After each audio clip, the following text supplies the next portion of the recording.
नमस्कार दोस्तों, आपको बचन सिंह ऑक्टापेड चैनल में स्वागत है। तो दोस्तों, हम आपको मोला निकला के रानी ऑक्टापेड टोन बजाने वाले थे। तो दोस्तों, मैं मोला निकला के टोन ऑक्टापेड में बजाऊंगा। तो दोस्तों, वीडियो देखने से पहले हमारे बचन सिंह ऑक्टापेड चैनल को सब्सक्राइब कर लें और वीडियो को लाइक कर लें। धन्यवाद। तो दोस्तों, हम चलते हैं ऑक्टापेड चैनल में। दोस्तों, आपको दिख रही होगी।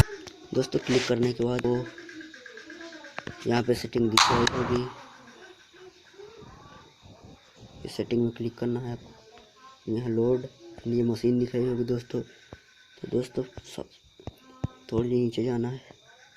दोस्तों, हम बहुत सारे यहाँ पास रखे हैं टोन। तो आपको क्लिक करना है मोला निकला के रानी लाली लाली लुक रहा है तो इसमें आपको क्लिक करना है। क्लिक करने के बाद दोस्तों एक बार चेक कर लेते हैं।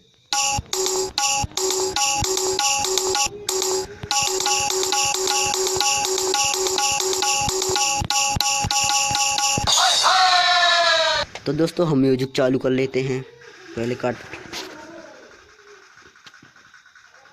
दोस्तों, आप म्यूजिक फाइल से भी चला सकते हैं, लेकिन मैं विद से चलाऊंगा दोस्तों, क्योंकि उसमें से दिक्कत।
तो दोस्तों, वीडियो आपको अच्छा लगा है तो ज़रूर लाइक कर लें।